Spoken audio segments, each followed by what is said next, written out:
was born ready, motherfucker.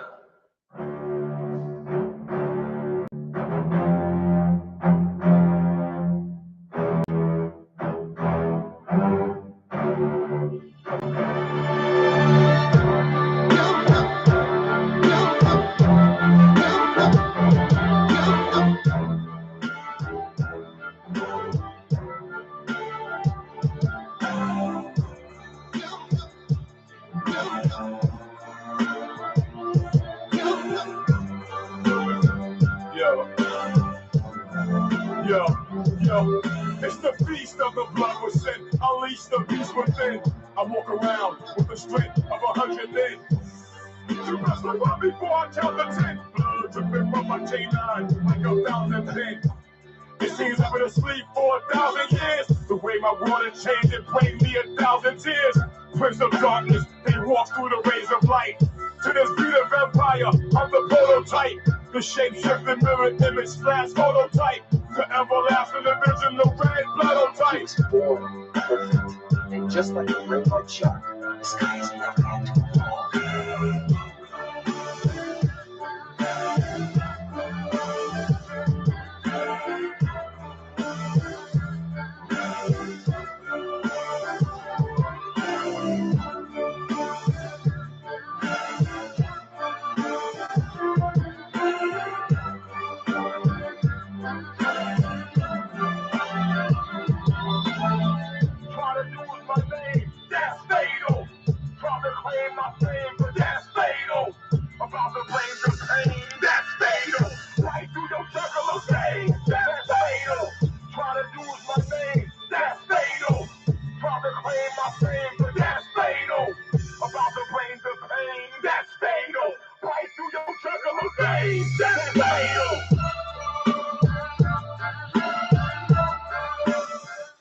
The war continues against the Kabbalistic, Gnostic, Socialist pigs of the world.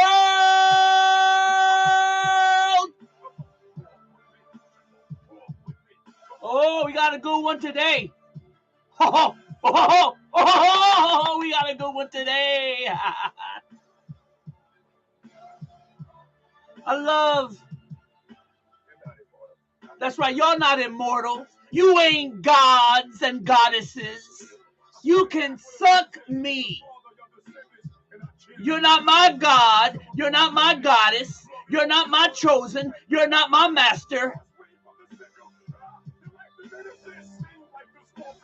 I love sharing knowledge. Knowledge is good, but knowledge is also evil. But people only think about the good parts. But not here. Here, I deal with nothing but the goddamn truth. And today we got a good one. Oh, shit. Oh, no. Oh, no. What he doing today? We're going to talk about their religion. Yeah. See, people talk about their religion. They talk about the outer aspects. But what do these pricks really believe? Well, today, with the help of Lady Queenborough's Occult Theocracy and a book by the name The Religion of the Cathars, you see, they got different names. All throughout history, they got different names. In one century, they're called the Cathars. And another one, they're called the Kabbalists. And another one, they're called the Templars. And another place, they're called the Nazis, which means National Socialists. But the religion stays the same. The religion always stays the same. And you cannot fight the enemy. And this goes out to you young folks, because I'm going to be dead. I'm going to be dead by the time all this shit actually starts going on. By the time this shit sets off, I'm a dead motherfucker. So this is for y'all young motherfuckers out there who are going to have to do the battling, who are going to have to do the killing, because they're going to kill you. They're going to come and kill you. Oh, oh.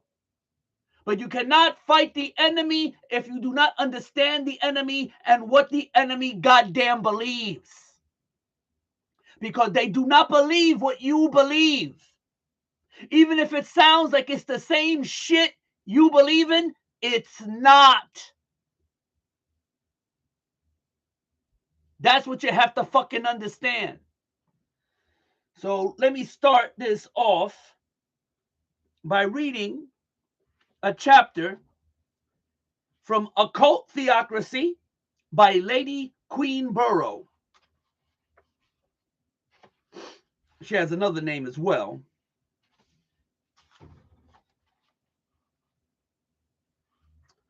What's her real name here? Sometimes I find it in the book, sometimes I have to go online. But she used the name Lady Queen Burrow,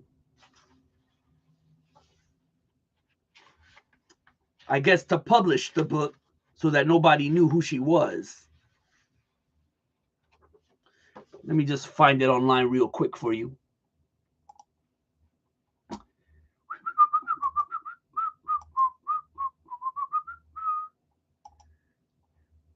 Lady Queen Burrow. Edith Starr Miller. And the name of the book again, under the name Lady Queen Burrow, is called Occult Theocracy. Get yourself a copy as soon as you can. Order it online on Amazon. Get yourself a copy from eBay. Go to your local library. Get it legally and then keep it. Because this is one of the books that they're going to ban. Along with a lot of other books, they're going to ban this.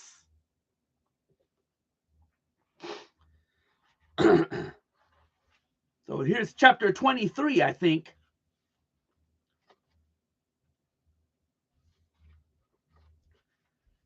I'm not good at the Roman numerals. Cathars, Albigeneses, and Waldenesses.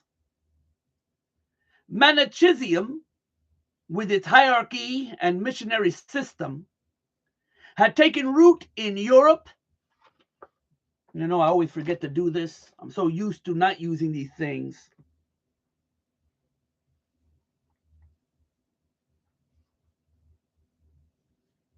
But I got to start using them. I'm old, y'all. I'm old. So please bear with me. Manichaeism, with its hierarchy and missionary system, had taken root in Europe, and with its chief seat in Bulgaria,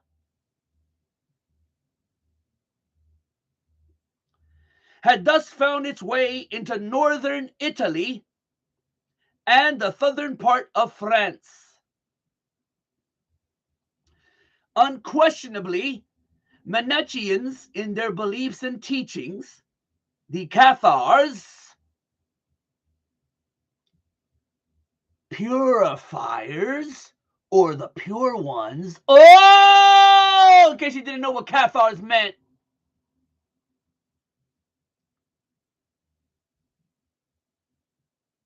The perfect ones. That's another word they call themselves. They call themselves, that's what it means, purifiers, or the pure ones, or the perfect ones, or the master race, or the chosen people. They don't give a fuck what name they use. You better wake the fuck up. Held the unadulterated tradition of Manes or Manes. Their hierarchy was that established by their founder. In the 12th century, their supreme chief was in Bulgaria, having under him bishops, priests, deacons, and simple perfects. The perfected. These composed the class of perfects who were distinguished from the second degree of believers. As to the Albigenses,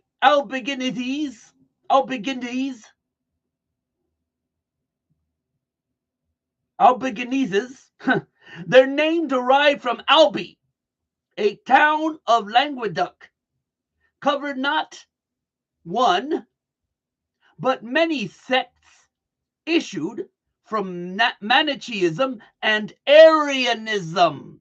Oh, we hear that word Aryan from before, huh? And you thought the Germans came up with it. You've been hoodwinked. You've been lied to.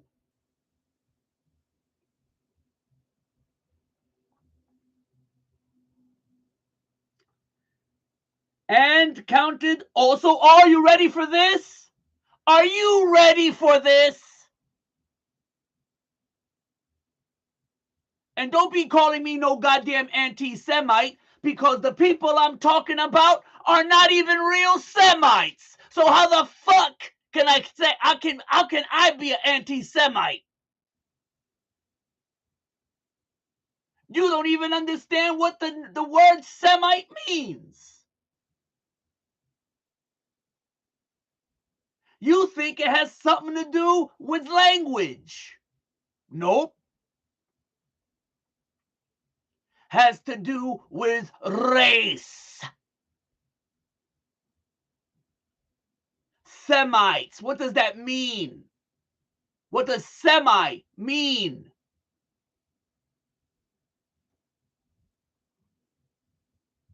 What does it mean? Let's look it up. Semi definition.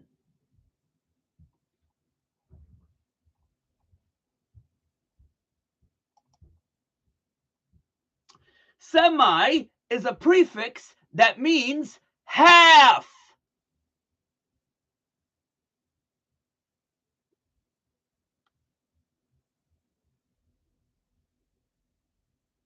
So, what is a Semite? If it's about race, what does that mean? Half. Half what? Half what?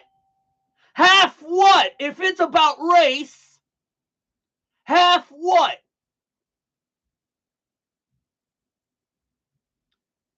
See, y'all go into that Bible, you read it, but you don't understand it. That's the problem.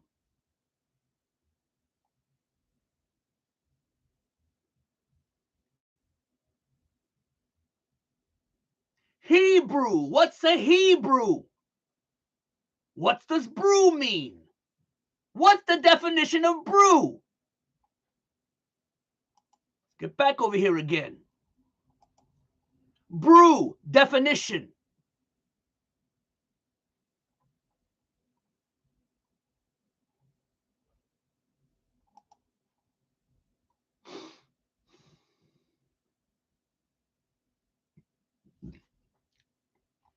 Oh, wait a minute. We got slang for this shit?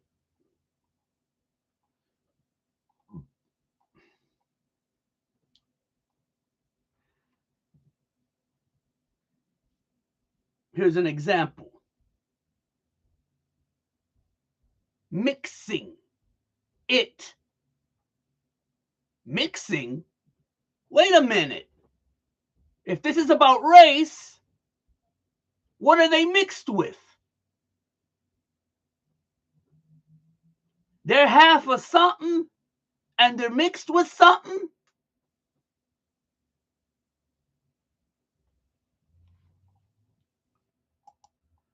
Oh boy, you've been fooled. You've been lied to. You ready for this? Now that you know that, are you ready for this?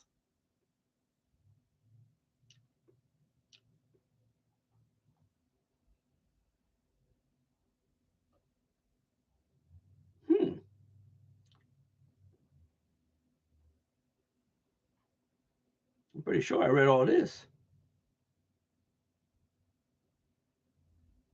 Oh, okay, here we go. Here we go.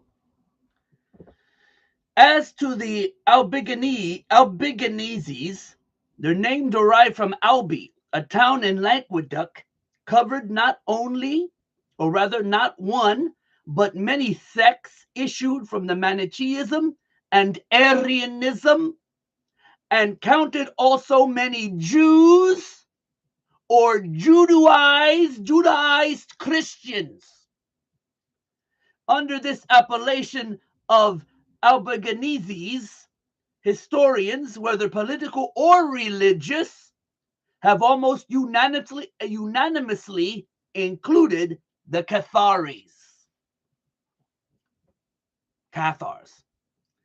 A revolt against the then existing church power of the 12th century is only too comprehensible when one recollects the excesses of which popes, bishops, and almost all dignitaries of the church were guilty. The pioneers of the rebellion had been Peter of Bruys. I don't know how to say this word. Bruys died 1126, and the monk Henry died 1148. They had openly attacked the vices of the clergy and fallen victims, the first to his own fanaticism. He was killed by the mob, whose anger he had aroused by pulling down a wooden cross to be used as burning wood for the purpose of cooking meat on a Good Friday. The second was imprisoned by a bishop against whose vices he had raised his voice. Both had attacked the beliefs and practices of the church. Like the Baptists of today, they rejected the practice of baptism for children and denied the dogmas of transubstantiation and redemption through Christ.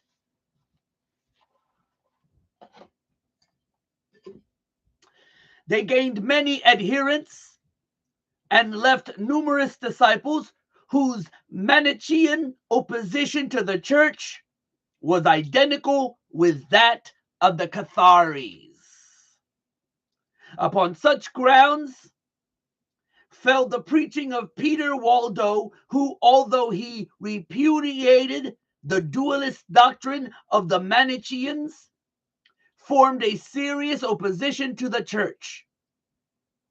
He created the sect of the Waldenses, divided in 2 degrees, perfect and believers. The former made a vow of poverty, and as such took the names of poor brethren. The latter formed the outer or third order. So I guess the Germans didn't just come up with the Third Reich.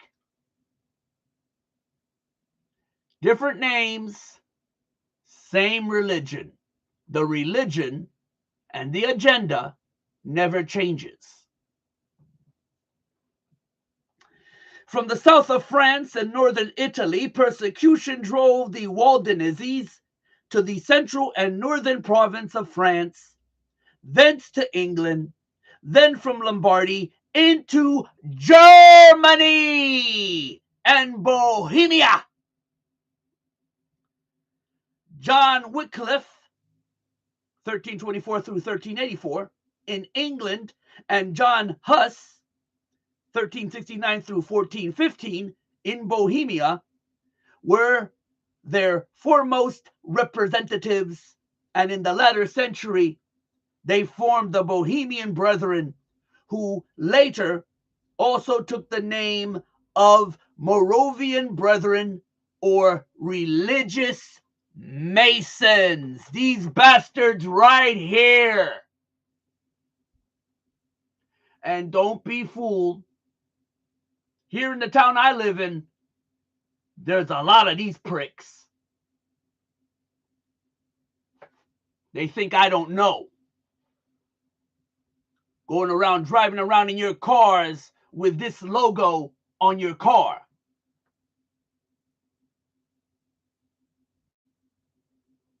You think it's cool.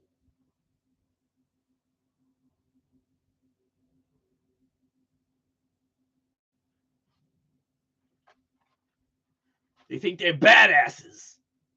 Nobody's gonna fuck with me. This motherfucker will. This motherfucker right here will. Because you're perpetrating a fraud and you don't even have any idea what your beliefs are about. I don't give a fuck about your beliefs. I don't care. But it offends me that you keep it a secret. You're so stupid that you don't even understand that the beliefs that you think you have, you're not even supposed to understand them.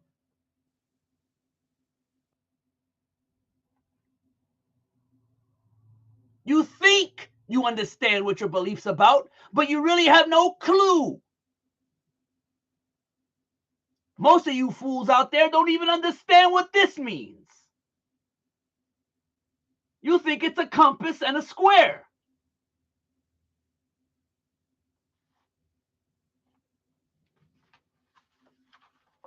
Idiots. Idiots and morons.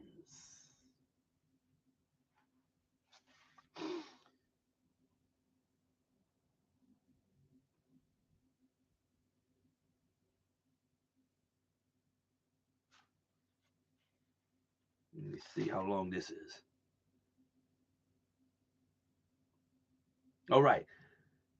Okay. So now, with that as a starter, and you know what? I should read about Manichaean so that you know what Manichaeism is. Let's see if I can find it.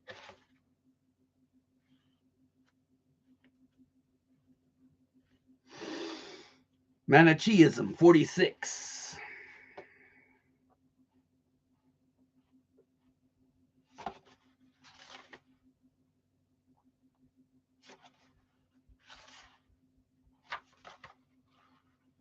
So the Cathars came from Manichaeism, right? So now we're going to read about Manichaeism.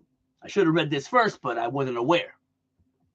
Manichaeism is the religion of the followers of Manes, a slave who was sold to a widow who freed and adopted him, thus making him the son of the widow. Where did you hear that before, Freemasons? A name which after him passed to all his followers and is still used in Masonic lodges.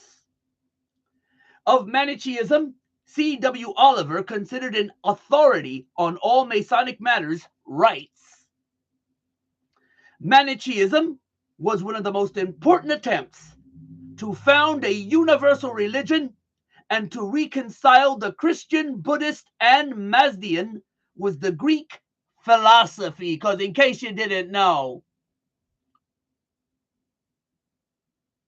this is all Greek philosophy.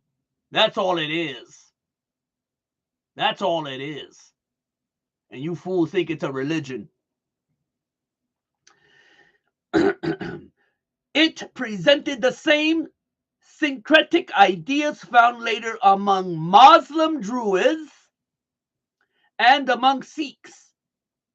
It failed in the first place because Islam presented a much simpler system in the East, and because in the West, Christianity was already developing in the time of Manes, a religion which aimed at reconciling the paganism of Italy and Gaul with the ethics of Christ, this presenting a simpler and more familiar faith. But the one achievement of Manes was the creation of the devil, which led to an afterwards unremovable taint throughout religion. Manes was a notable philosopher and religious teacher born about the year AD 216, and he was crucified and flayed alive by the Persian Magi under Bahram I in the year AD 277. His Persian name was Shurik. It sounds like Shrek, doesn't it? Cubricus in Latin, rendered Cubricus in Latin. He was the slave of the wife of a certain Terebinth, who was a disciple of Cincinus of the race of the Saracens. Oliver tells us further that his Acta Archidea became the Manichaean Bible with sundry added epistles. He taught the Mazdean dualism of the powers of light and darkness as representing good and evil beings, and an asceticism which aimed at the control of all passions. Manes repudiated Judaism and, like the Gnostics, regarded Jehovah as an evil God. Let me say it again for the hard-headed out there. Manes repudiated Judaism and, like the Gnostics, regarded Jehovah as an evil God. You better go read that Old Testament again.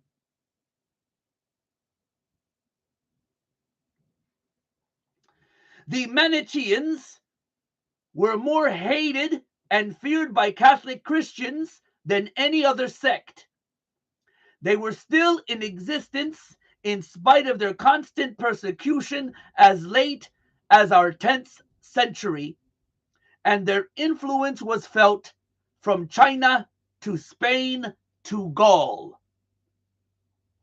It still lingers in Asia and among the Christians of St. Thomas. In Madras, it survived till the 15th century.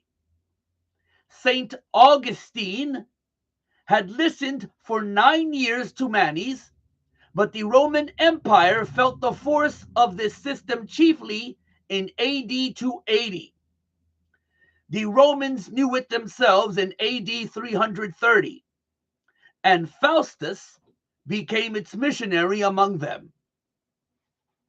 Many clung to Manichaeism till AD 440, when Leo the Great found that he must stamp it out if the Roman creed was not to be extinguished.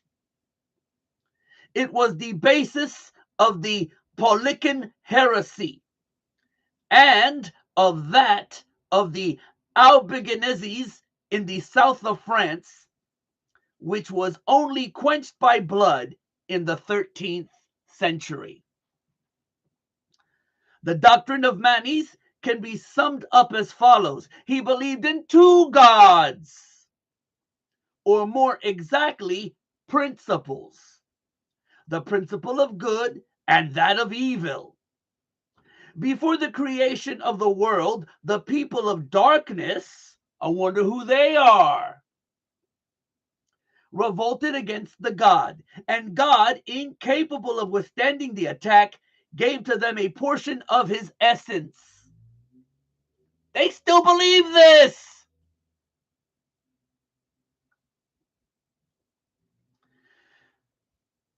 That's why they call themselves the chosen people. That's why they call themselves the perfected, the purified ones, the Illuminati, the master race. Different names, but the same goddamn shit.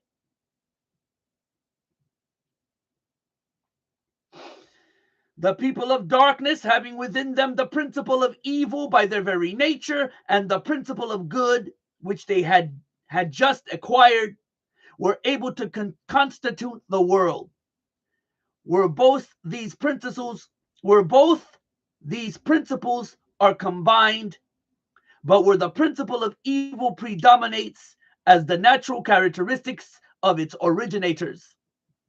Man is a mixture of two natures, the spiritual being, the work of God, the body, and especially sex. Here's a clue to what this means, what this represents. Here's a clue.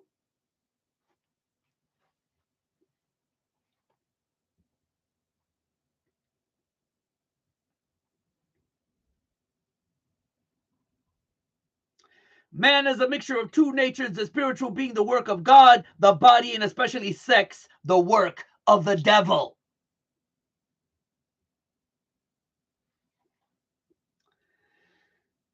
Summers, another authority, further explained that it must be clearly borne in mind that these heretical bodies, with their endless ramifications, were not merely exponents of erroneous religious and intellectual beliefs by which they morally corrupted all who came under their influence, but they were the avowed enemies of law and order, red-hot anarchists who would stop at nothing to gain their ends, and they still will stop at nothing to gain their ends. Terrorism and secret murder were their most frequent weapons, and it still is.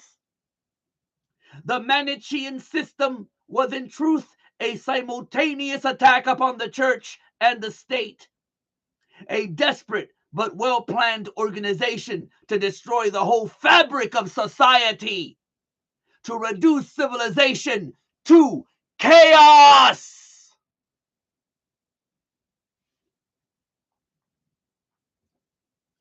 Manichaeism possessed its dogmas, liturgies, devotees, and churches.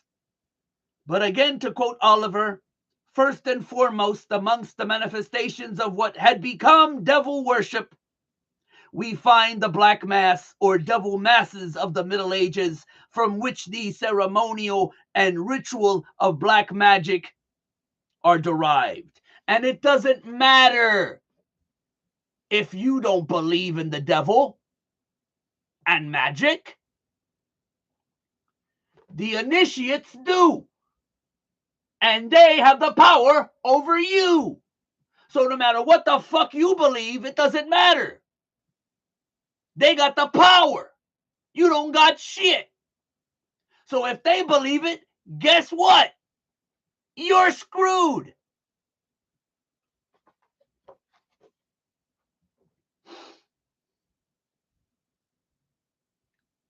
Such ideas as repeating prayers backwards, reversing the cross, consecrating obscene or filthy objects are typical of this sense of opposition and desecration, which is also a recognized form of mental disease. The key word to the whole of the practices of black magic is desecration, but sounds a lot like, to me, it sounds like a lot of the things the celebrities, so-called celebrities of this country are doing.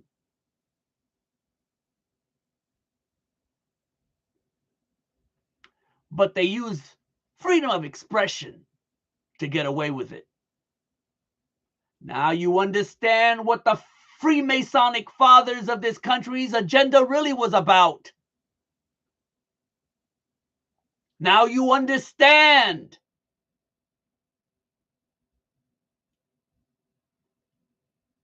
They created a system of government where their evil was covered by freedom of expression.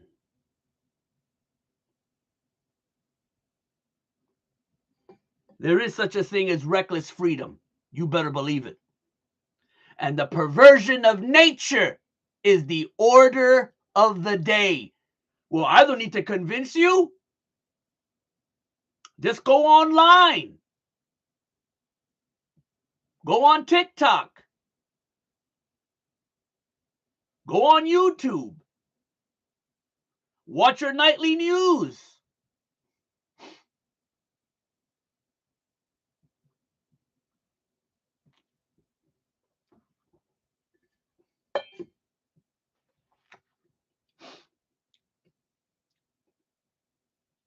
And if you think Trump's going to save you, you got a big surprise coming to you. Because he's another of their puppets.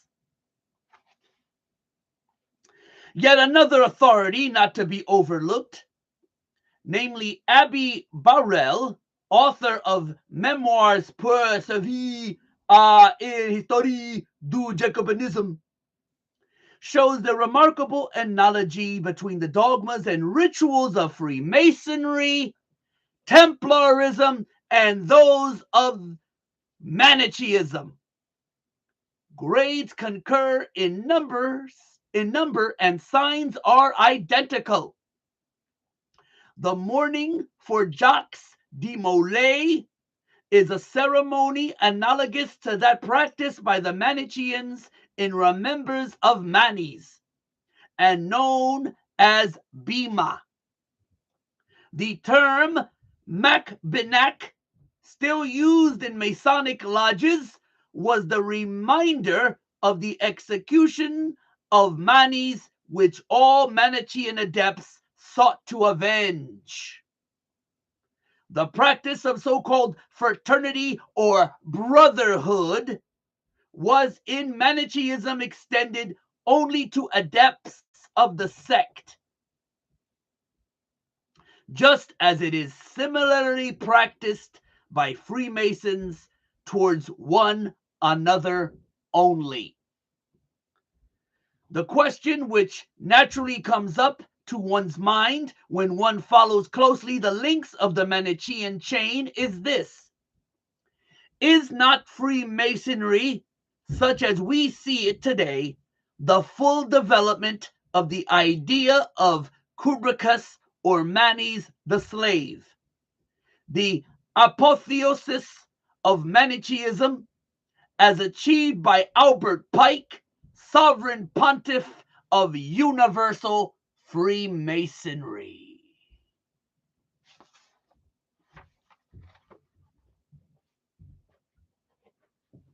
And my answer to that question, yes. Different names, same shit.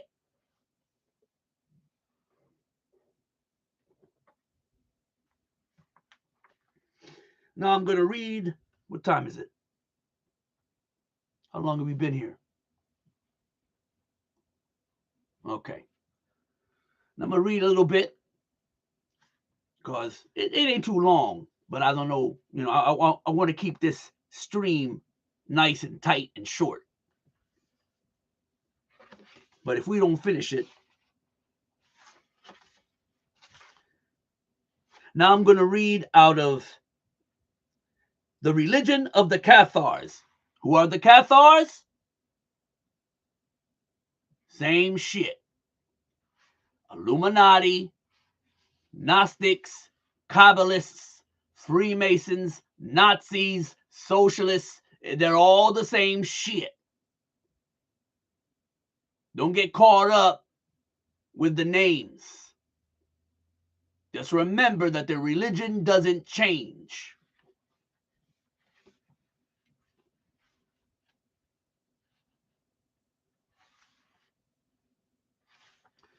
Chapter 1, Cathar Logic. And this book again by Mark Swanson. Get yourself a copy. Get yourself a copy. Notice the cross on it. Notice what it is. That's a Templar cross.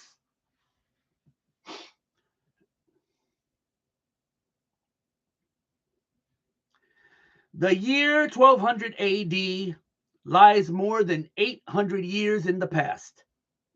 The world has changed a great deal in those 8 centuries, and the story that follows will highlight many of those differences.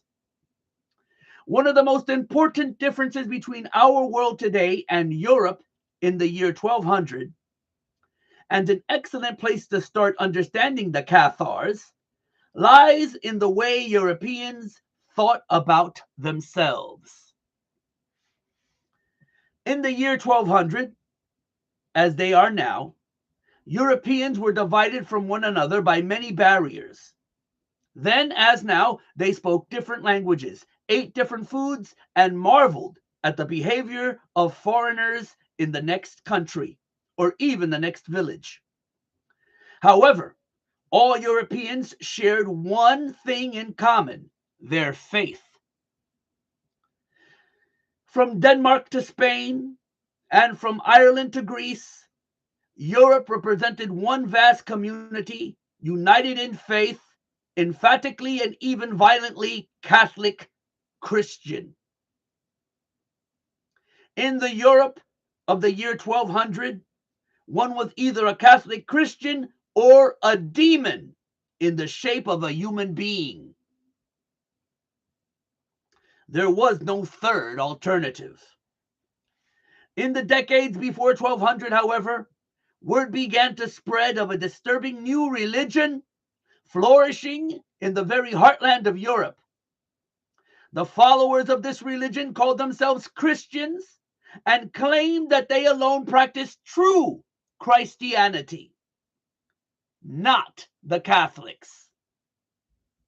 They claimed that their faith had been transmitted down through the centuries in an unbroken chain of revelation stretching back to Christ himself.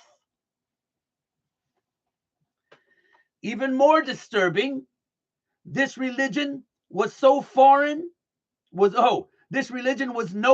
invasion from the infidel kingdoms of Satan outside of Europe, nor was it limited to a handful of monks maddened by too much fasting and too little sex. The new faith made converts at every social level and smashed down barriers of wealth and position. It was embraced by peasants and farmers, but also by merchants, nobles, and even some Catholic clergy. The men and women who practiced this faith lived at the rich, lush crossroads of the European world. Their wines and their fabrics were valued and traded from London to Constantinople. Their songs and their poetry were imitated in all the capitals of Christendom. Their art and architecture were admired throughout the Christian world. Their new faith had not only begun to transform their religion, but their civilization as well, spawning new and strange beliefs about economics, morality, and the place of women in society.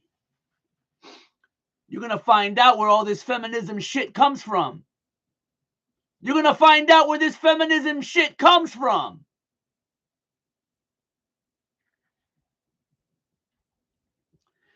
These people called themselves by various names: good men and women, the friends of God, or more often and more simply, good Christians. Their Catholic enemies called them by many names as well. Heretic and spawn of Satan were among the favorites. Eventually, the Catholics settled on the name we still use today. They called them Cathars, probably taken from the Greek word kathoroi, sarcastically referring to them as the pure ones. You know them today, though, as the chosen people. And don't worry, if you know them as the chosen people, that does not make you anti-Semitic, because I will prove eventually on this channel that these people are not even Semitic. So don't you worry about being called anti-Semitic. Cathar logic. The religion of the Cathars is not difficult to understand. For decades, even centuries, Catharism was one of the most popular religions in Europe, and popular religions are usually simple enough. This does not mean that Catharism was simplistic, as with any other great religion. Catharism was complex enough for the philosopher, but it was also simple enough for the peasant. The description of Catharism in this book steers a middle course between that philosopher and that peasant. This book does not describe how to become a practicing Cathar, but it does describe the basics of Cathar belief and practice.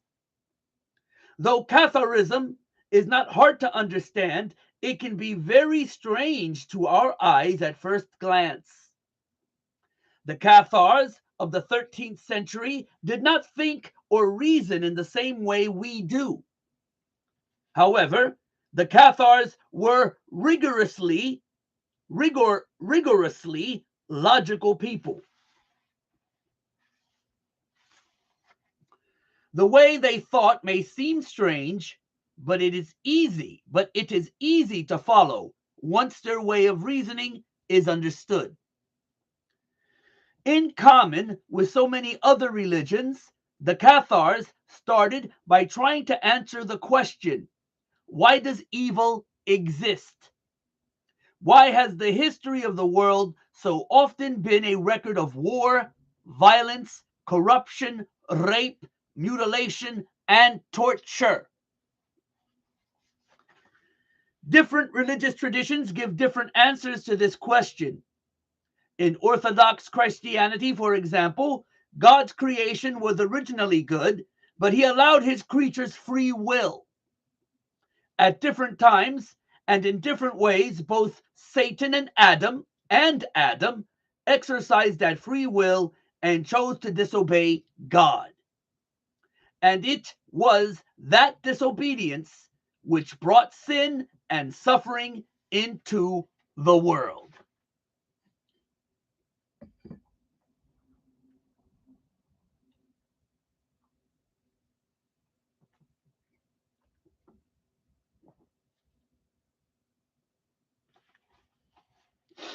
To understand how the Cathars answered this question, we have to learn how to apply something I am calling Cathar logic.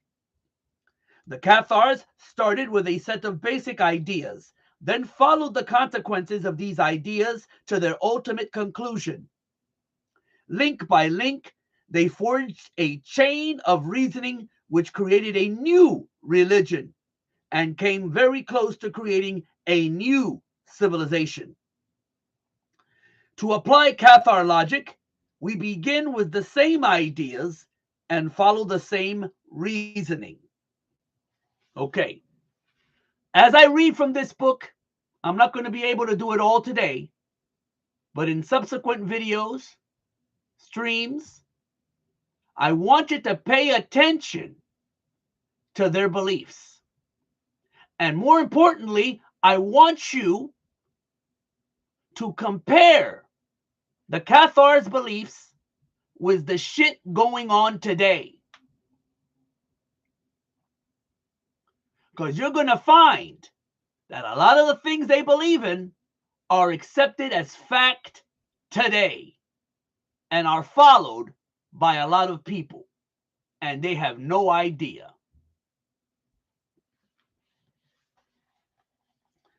What is evil? The first link in this chain lies in the definition of evil.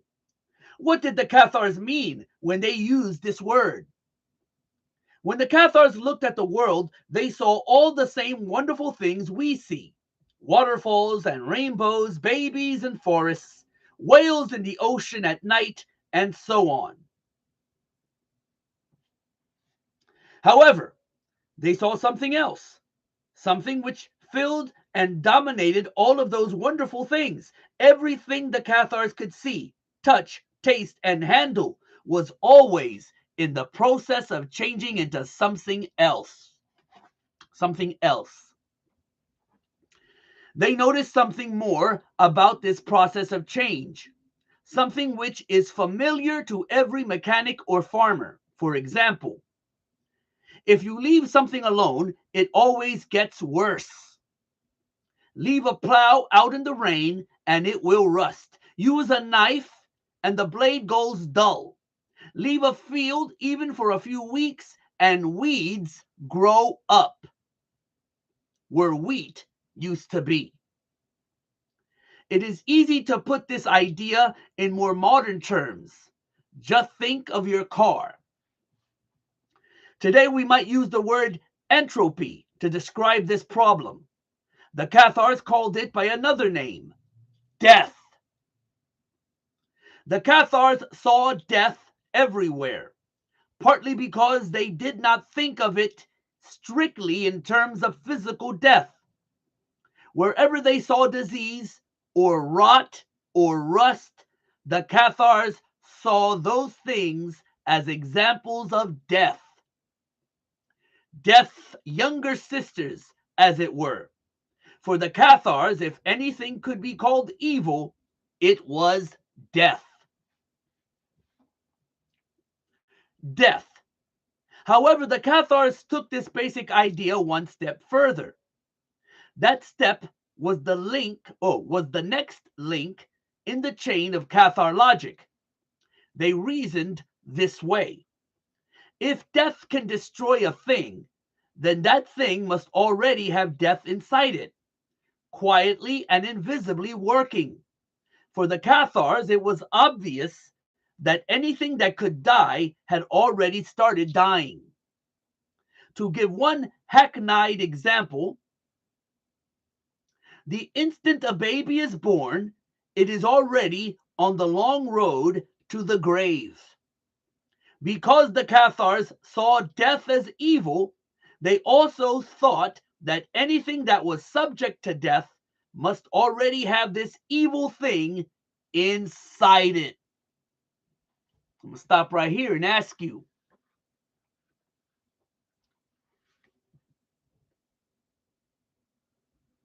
how is that different from original sin? You got to get your baby baptized because it was born evil.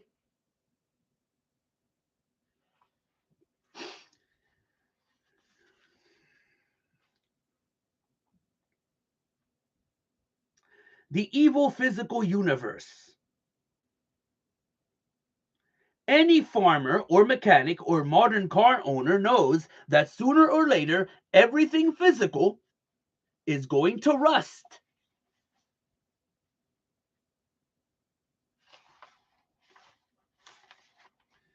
Rot or get sick or break down. The Cathars knew this as well. They reasoned that since everything in the physical universe breaks down, gets sick, rots, and dies, then everything must have evil inside it. If they could touch it, or see it, smell it, or taste it, handle it, or measure it, it was evil. In Cathar thinking, then, cancer was evil. But then so were human bodies. Forests and fire were evil. Music and tuberculosis, pottery and eggnog, all of these were evil. Sounds familiar, doesn't it? What churches today in existence practice this belief? Think about it. What denominations of so-called Christianity sound a lot like this? Huh? Huh?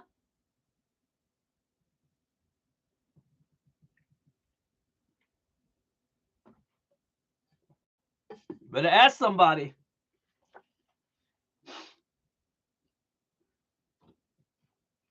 It is important to get this idea very clear.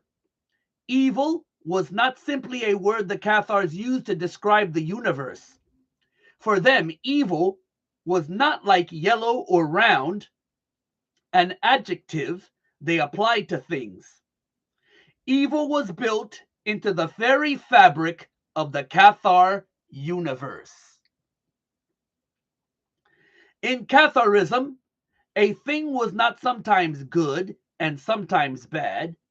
It is possible, for example, to use a hammer and wood to construct a shelter for the homeless. The same hammer and the same wood can be used to nail a man to a cross. To the Cathars, this difference was not real.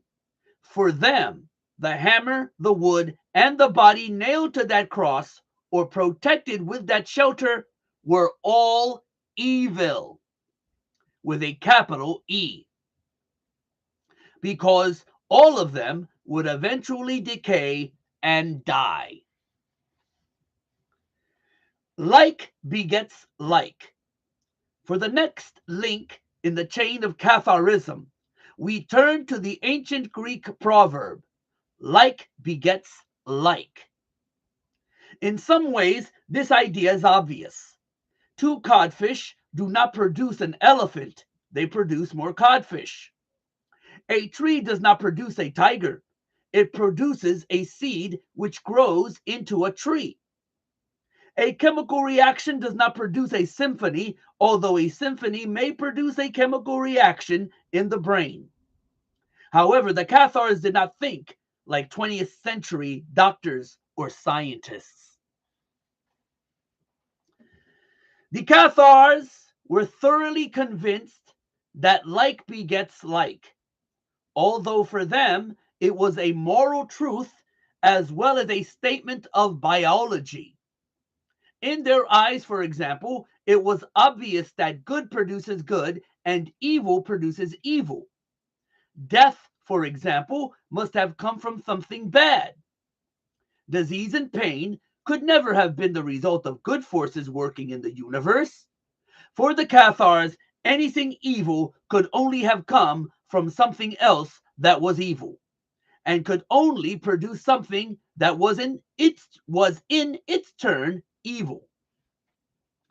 In exactly the same way, of course, good could only come from good and could never produce evil. The Cathar conclusion. If we lay out the chain of Cathar ideas as we know them so far, it would look something like the following. 1. Evil is death, and death is evil. 2. If something can die, it already has death inside it. 3. Everything in the physical universe can die. Therefore, everything in the physical universe has death inside it. 4. But since death is evil, everything in the physical universe is evil. 5. Like begets like. Evil can only produce more evil. Good can only produce more good. 6. Neither one could ever have come from the other. When we combine all of these points, we begin to get Catharism. Since evil can only produce more evil, it can only come from evil. The evil in the world today must have come from something evil in the world yesterday. If we multiply those yesterdays out to the very beginning and follow them backwards in time, sooner or later we arrive at something or someone purely and totally evil. In the same way, we can only account for all the good in the universe by going backwards in time to something or someone purely and totally good.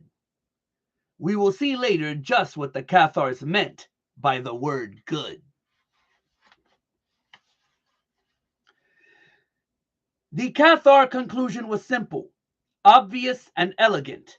There must have been two starting points, two creations. One creation produced all the good in the universe, the other produced all the evil. Further, if there were two creations, then there must also have been two creators, one good and one evil.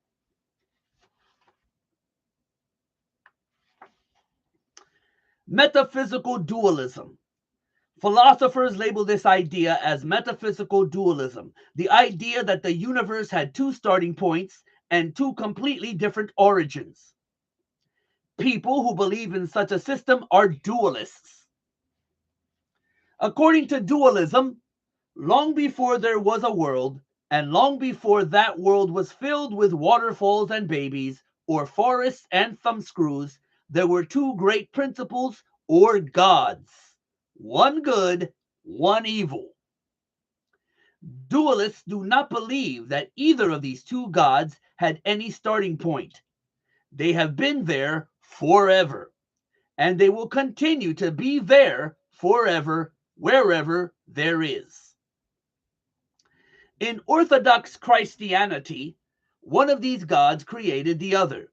When God created the angel Lucifer, or Satan, for the Cathars, this was utter nonsense. How, when like begets like, could a good God have created an evil one, or vice versa? These two gods are something like matter and antimatter. They are the same type of thing, but completely and utterly opposite to each other. Yin and yang, anyone? The rest of this book refers to these principles as the good God and the anti-God. What's left? In some ways, the Cathar viewpoint had a bracing, no-nonsense quality to it. The Cathars did not look calmly at cancer, war, and plague, and pretend that somehow, if they could only learn to see those things properly, they would see them as neutral or even good. They did not try to explain hurricanes or thumbscrews with the words, "We must learn to accept God's will." The Cathars had the moral courage to look evil in the face and call it by name. However, this viewpoint may also seem rather bleak and hopeless. At first glance, the Cathar idea that the universe is completely evil looks depressing. Yet, when we follow the chain of Cathar logic to its ultimate conclusion, we will see that they did not produce a depressing religion. The reason for this is simple. The Cathars never said that everything was evil. They maintained that evil only existed in the things which could die. For the Cathars, then, finding evil was no trick. The quest for good, however, was much more demanding. It involved the search for something which did not and could not die. If they could find something which was not subject to death, they would at last have found something untouched by evil. In this quest, the Cathars could find only one thing that did not decay: their own souls.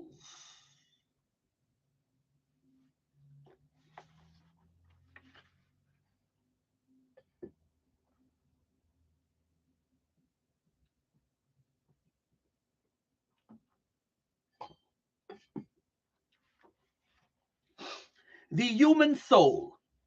While the Cathars were convinced that the physical bodies of men and women were evil, they saw more in the human being than just a body. They saw the soul inside that body, a soul infinitely more important than the sick, decaying flesh which surrounded it. Let me stop here and remind you, though, remember, these pure ones, okay, you can only be good if you are one of them. See, that's the key you have to understand. Everybody who wasn't a Cathar was evil, because they weren't looking to be perfect, to be one with God, to be God.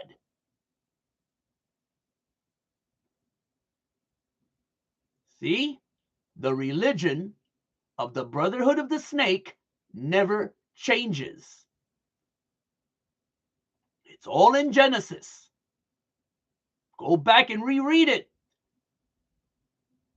It's allegory. It's metaphorical.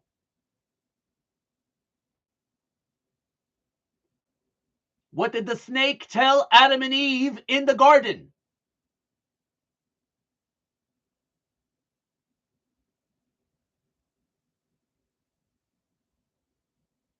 What was the promise that the snake, the logo, the emblem of the brotherhood of the snake,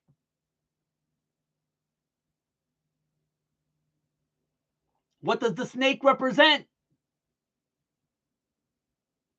Knowledge.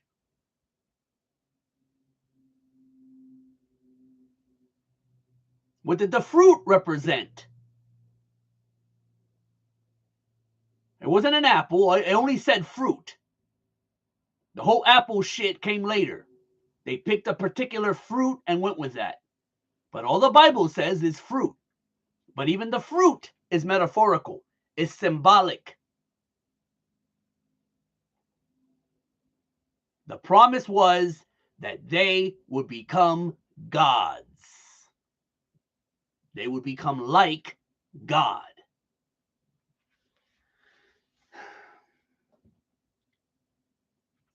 To understand how the Cathars thought of the human soul, picture a tiny diamond swallowed by a maggot.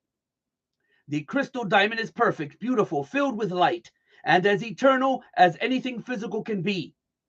The maggot, at least in imagination, is disgusting and transient, and will live only as long as it can feed on the dead things which give it life. That's you. That's me. That's how these bastards look at us. We're maggots to them. We're cattle to them. We're heathens to them. We are the profane to them. You better wake up.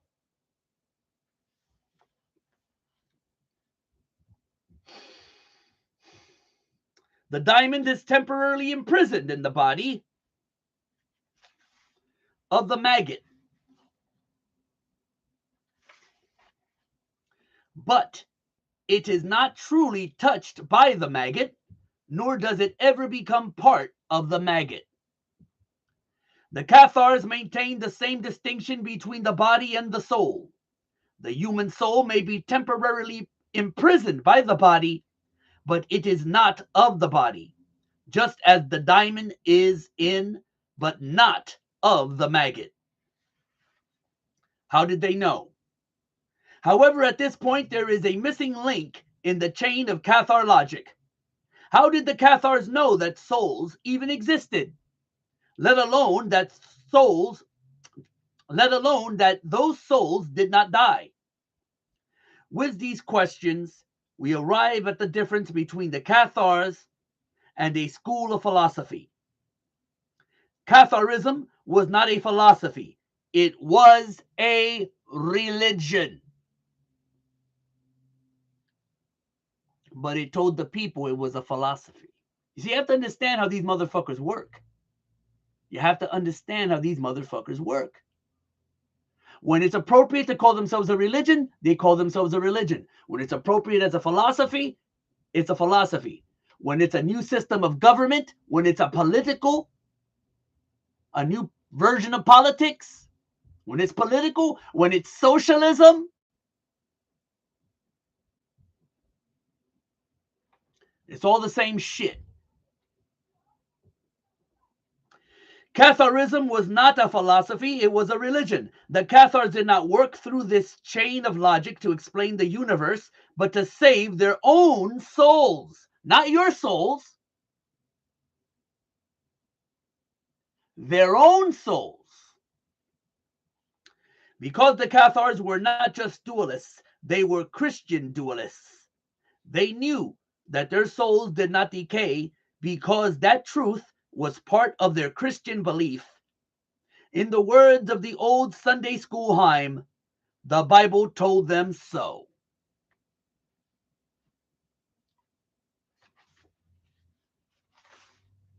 All right. Chapter 2, Christian Dualists. In some ways, the chain of Cathar logic described in the previous chapter is an artificial one. If the Cathars had been only philosophers, On the model of the medieval scholastics, for example, they might have argued that away. However, their starting point was not a set of abstract philosophical principles. The Cathars started from the same place as any modern Baptist or Episcopalian.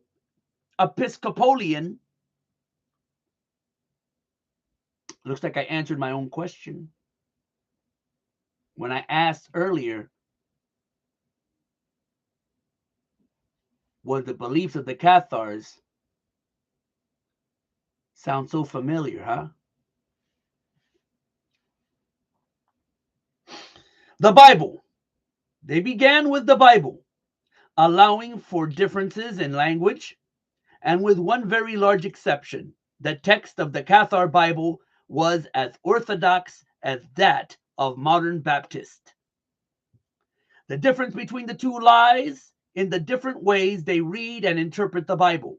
Interpret that Bible. Not the text of the Bible. The Cathars read it in the light of dualist interpretation. It is easy to state this difference, although it can take some time to work out all of its implications. However, with a little practice, anyone can read the Bible like a Cathar. So what does it mean? It means that the words of the text of the Bible do not necessarily mean what you think they mean. Okay, see? Are you beginning to realize, you're beginning to understand their thinking process? And they still have this thinking process. They keep you dumb to it.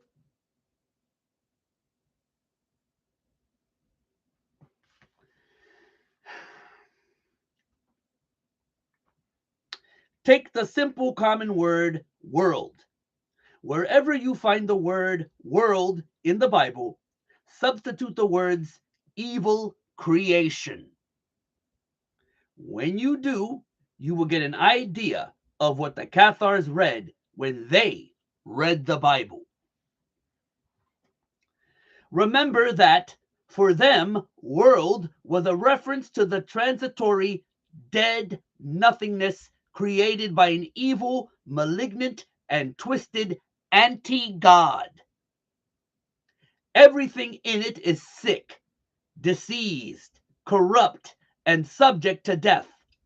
Whatever is in the world could not have come from the one true good God. Let me read that part again.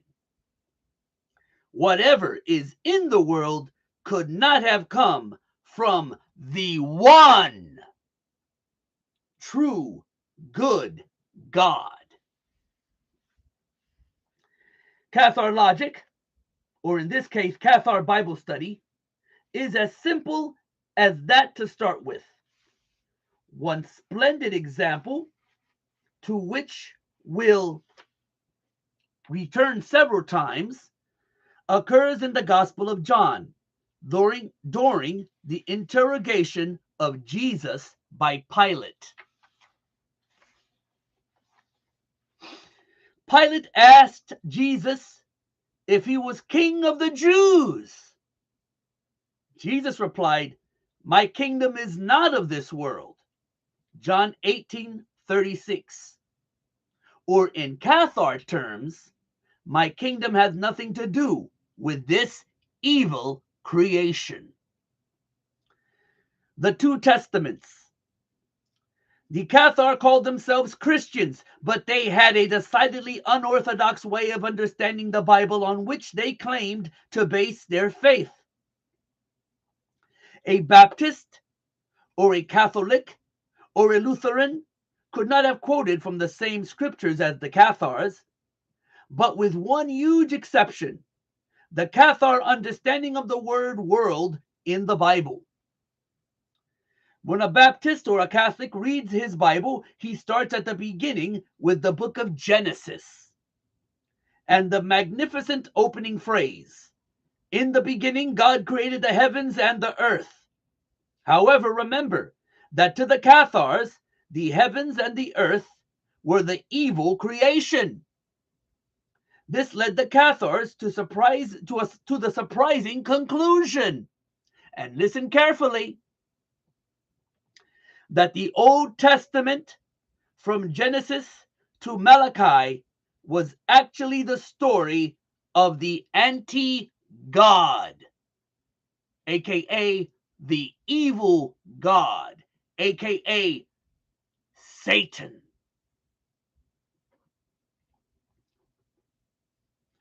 God did not indeed create the heavens and the earth, but it was an evil heaven, an evil earth, and an evil God. The Cathars went on to reject this God, the God of Abraham, Isaac, and Jacob.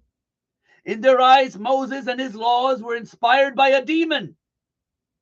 Without knowing it, David, Joseph, and the prophets were all slaves to the principle of evil.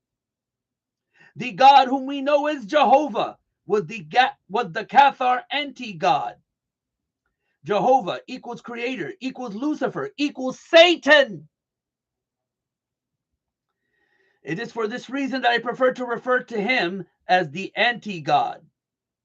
The Cathars called him Jehovah, but that later caused problems even for the Inquisition. If the Cathars needed proof of this idea, they had only to look at a few verses further on in the story of creation. At each stage of creation, God surveyed his work and pronounced it good. If the God who created this world could use the word good to describe it, that was all the proof the Cathars required. It was blindingly obvious to any thinking Cathar that the world was anything but good, and only an evil God could have thought otherwise. In passing, we should note that this was the most important difference in doctrine between the Cathars and the Catholics. Official Catholic doctrine was then and is now that the physical world is basically good, but that it has been corrupted by sin. When a Cathar said the word Bible, then, he meant only the New Testament. They translated their New Testament into Old Languedoc, which looks something like Spanish to modern eyes. In turn, this translation was based on a Latin version of the Bible prepared from the original Greek by Saint Jerome in the 6th century. Jerome's Latin version was the standard Bible of the medieval world, which meant that there was nothing unorthodox or heretical about the Cathar New Testament. One of their New Testaments survives in manuscript form in the Municipal Library of Lyons. It is a complete New Testament, nothing added or taken away. The Cathar religion did not come out of some bizarre translation of the New Testament. It came from the way they interpreted the New Testament. And I'm going to leave off there. I will continue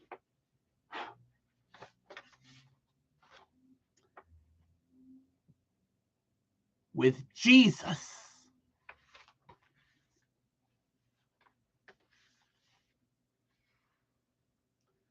Oh, there's a lot of it. There's a lot of it. But when it's all said and done, you're going to learn the religion of the Illuminati. The tears, prince of darkness, he walks through the rays of light. To this beat of empire, of the prototype, the shape-shifting mirror image, flash phototype, the everlasting vision, the red blood type. He was born perfect, and just like a great white shark, the sky is never